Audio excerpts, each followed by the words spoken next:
has a story. Every wine has a story.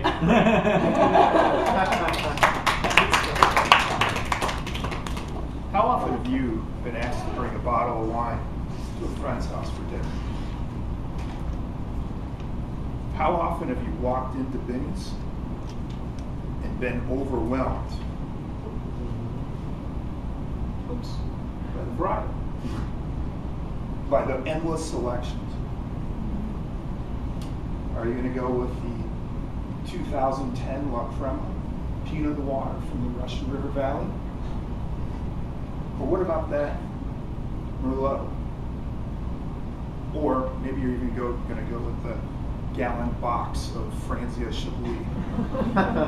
You know it's going to keep in your refrigerator for the next 6 months. Last weekend, I had a similar experience. My friend Renee invited me to dinner. Said, "Hey Craig, why don't you bring a good bottle of red and a good bottle of white?" Notice she said good. This already put the pressure on. So I walked into Binny's and I was overwhelmed. Malbec, Pinot Grigio, Cabernet, Chardonnay. After about 30 minutes of being confused, I had this massive headache, and only to look up and see Ed. I knew his name was Ed because he had a name tag on the bench. Ed was about 5'8". He had his red Binny shirt on, brown khakis.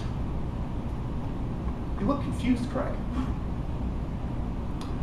I just want to find a good bottle of wine. Well, that's easy. All you have to do is listen to the wine story. Well, at this point, I thought Ed had been listening to a few too many stories from bottles of wine. It's really quite simple.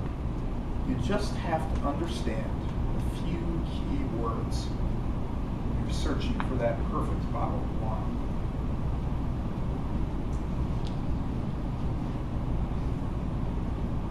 The first one is varietal. Don't get confused here. It just means grape. In fact, red wine comes from red grapes. And white wine comes from white grapes. Duh.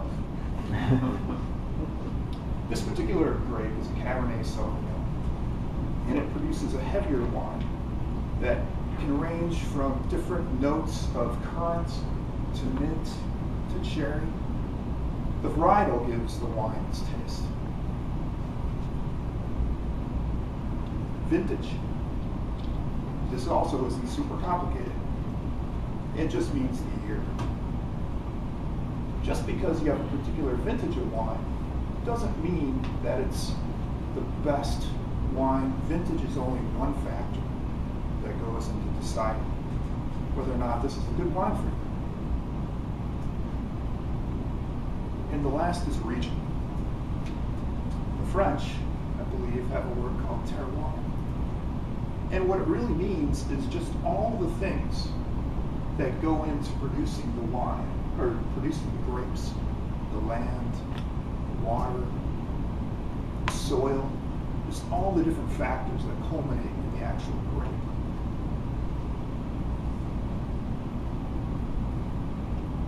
Well, that's great. But how do you actually listen to the story, Ed? Well, that's the fun part. You listen and you pick out a good wine based upon the tasting process. Take a minute and imagine that you have a bottle of wine and a glass.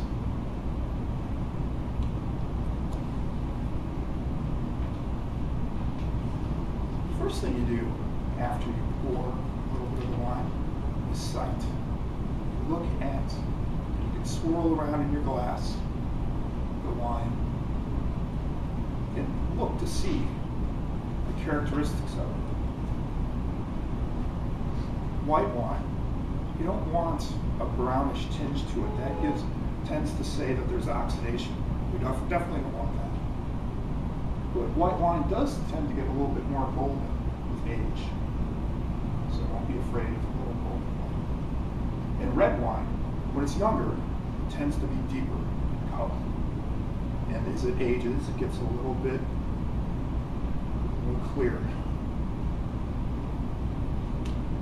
Smell.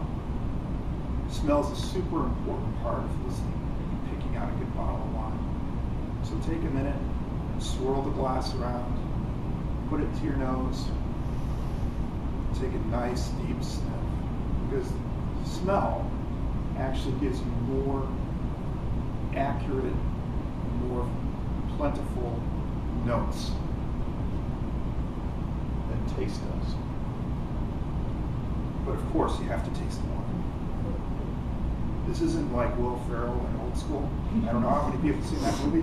No, he's not the beer funnel.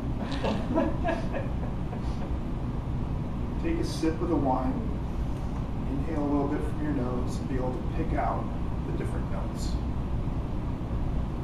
Can you taste that black currant, the cherry? And the body of the wine, as you swirl around the glass. If you ever notice those streaks, those are called the legs of the wine. They indicate how much of the alcohol content is in a particular wine. What was your overall impression of the wine? Well, if it's a good wine, you liked it. So, the next time you're at Binny's and finding yourself overwhelmed with all these different options, just remember, it's a good wine if you like it.